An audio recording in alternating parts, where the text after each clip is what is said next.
clarify, we did have a more than a moment where we anticipated maybe even asking for a second reading of the agreement tonight, and clearly the benefit of everything timing out so that it would take place on the 7th of December works out well in that respect. From our perspective, while this has been going on for quite a while, we think that part of the reason it's coming to you now as we're ready to go and move forward has really been there's been a significant amount of effort between us, the negotiations with IHOP, and really working through the staff into designing a structure that everyone is supportive of. And so, as an example, we in May, I think, was the most detailed outlining from the staff perspective of all the various public improvements, site improvements, access points, and things that, to that extent, that we're going to need to be spoken to on the site plan. And at the same time, while we were negotiating with IHOP for the location on the site, we were working through with staff to work through a structure on that. So it has been going on for quite some time. Those discussions, and staff has been very responsive on that. But those discussions have gone back and forth in a number of ways so we could arrive at a point where everyone was on the same page, which is where we are. So we're coming before you this evening really at the first moment where we know we've got a clear, clean structure that everyone's comfortable with. Staff has asked for certain financial papers saying about the tearing down of the car wash in the former Amico building. It says in the agreement that financial statements, I believe it said something to do with the 18%. I don't know exactly what it is, but anyway, I believe it said in the original agreement that they're entitled to financial statements of that, and those have not been providing.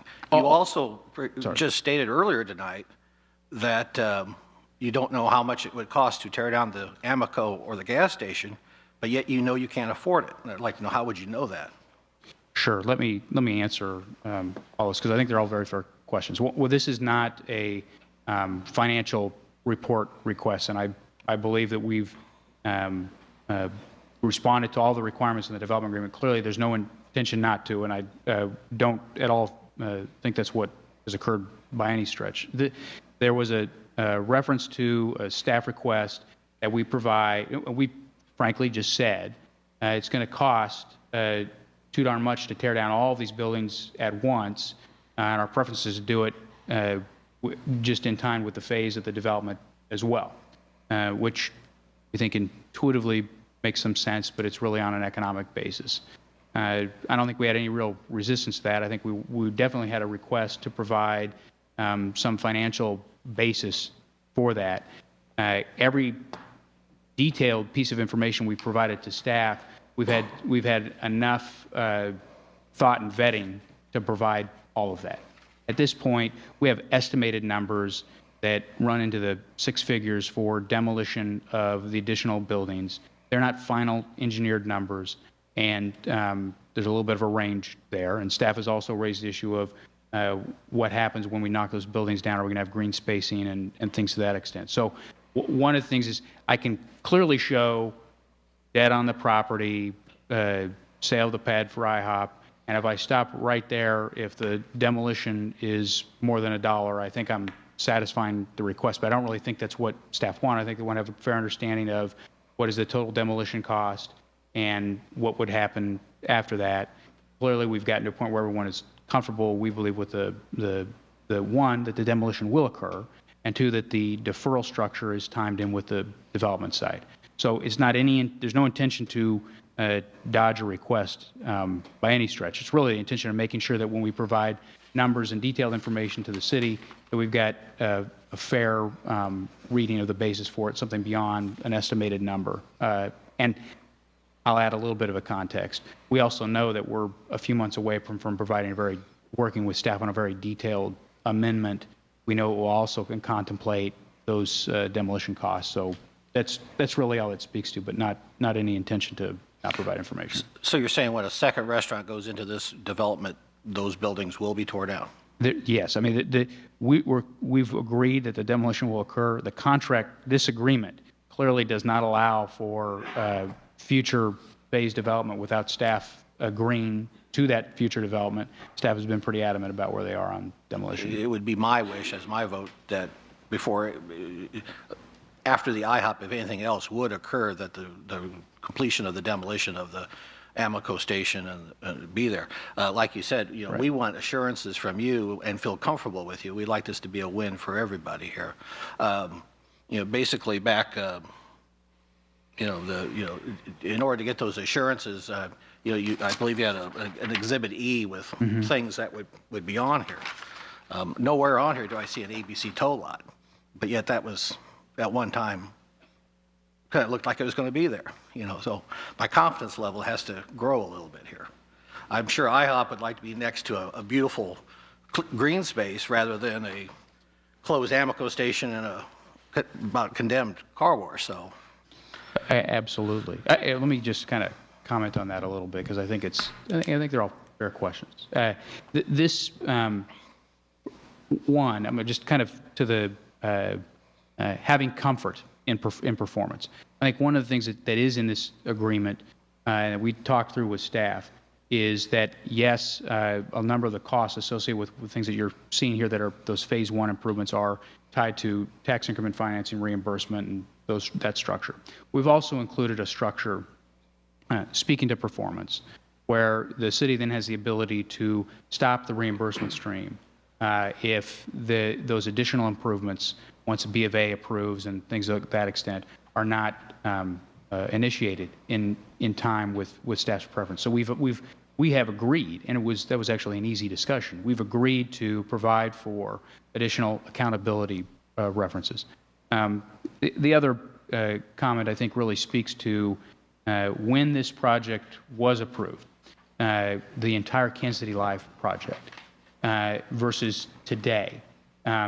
Clearly, there have been events in the world that were beyond control or anticipation.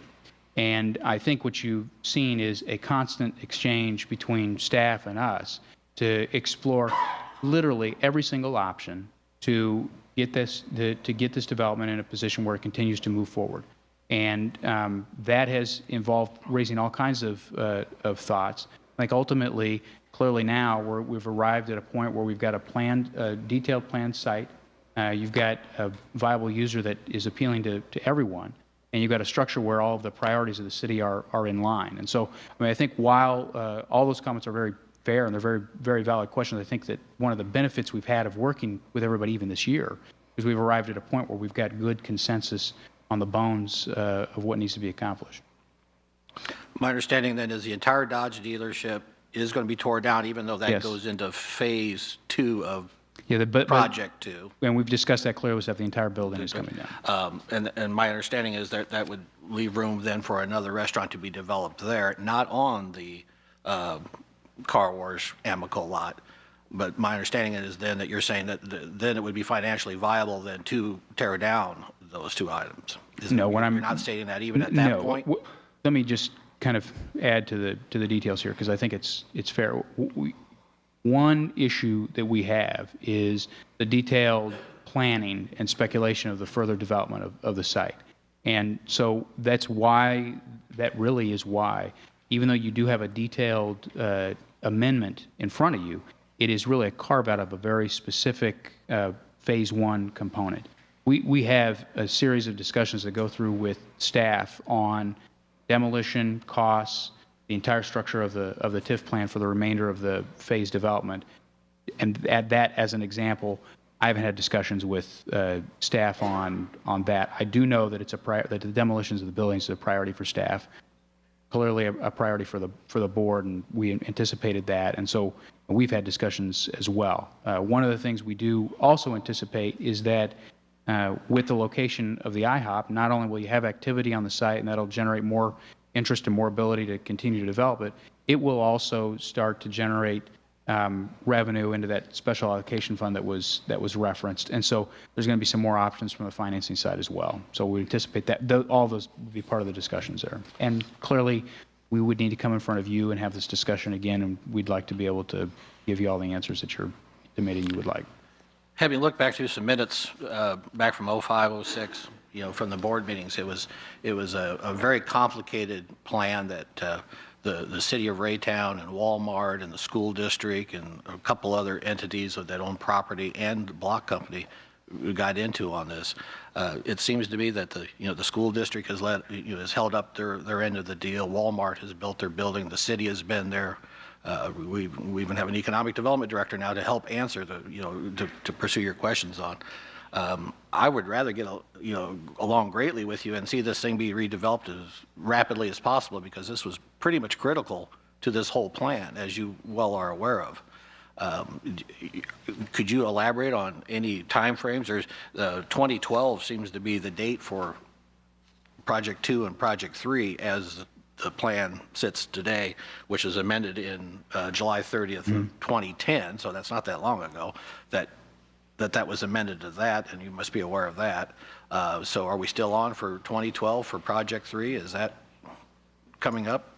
Well, I think to be fair, I think you should anticipate when we come through with that TIF amendment that we're gonna likely have some refinement on on that timeline. I think, practically speaking, when the plan was originally proposed, there was anticipation that while it's called Project 3, that Project 3 may even have occurred in development timing in advance of Project 2. One of the things that is most important throughout all of this is the market itself, and that's that issue of things that you can control or do not control, and things you do not anticipate. So clearly, as the market starts to pick up, as the site starts to get developed, that timeline becomes a little more clear.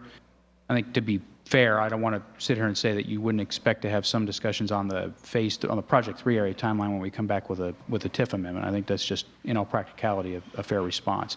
The only amendment here is with Project 2, and that's why that timeline is referenced. Well, I'm extremely ecstatic to see a building that's blighted being torn down. I think it's wonderful. It's a great-looking IHOP store, and believe me, my boy travels a long ways to eat at IHOPs, and it'll save me in gas alone to pay for the meals, and it's close to me. Those aren't my points. My points is to get comfortable with the past and the slowness of redevelopment, and we'd sure like to see the commitment by the block company or by the redevelopers or whatever it takes to get this done. I believe you had already said that you expect some type of incentives or something to be taken away should this not be done, to be a part of this plan come the first of the year that you're redeveloping. That you expected. You said that's in this structure. In the structure. Okay. So I just want to reiterate how much this means to the city, that we need the redevelopment. We have people constantly asking us for many varieties of stores that are not available here. People are tired of driving to other cities and paying for their police departments and their roads when they would like to be shopping here where the money can help themselves. So. And I'll just to further that, because I think that's a fair point. The developer owns that ground, and any incentive financing is on this pay-as-you-go structure, which means development has to happen, has to generate revenue for even that to be available. And so right now they own the ground. They've got their own natural incentives, aside from the fact that it's a benefit to the city, and this is what they do to continue to push this. We agree with you. The best thing in the world is that things continue to move forward. I'm pretty excited about this evening. I think we're here on some aspect that is moving forward, and we're doing it with a collaboration with staff as well. And so it's a very good moment to be at. Clearly not the end. And I think that's what you're referencing, and I think we would agree with that. Thank you. Mr. Wilmoth, Mr. Willerth, where are you at? Joe, if we take a 10-minute break, is our cutoff 10 o'clock or is it 11 o'clock for business? All right, I'm going to go for a 10-minute recess, and we'll reconvene here in 10 minutes. Thank you.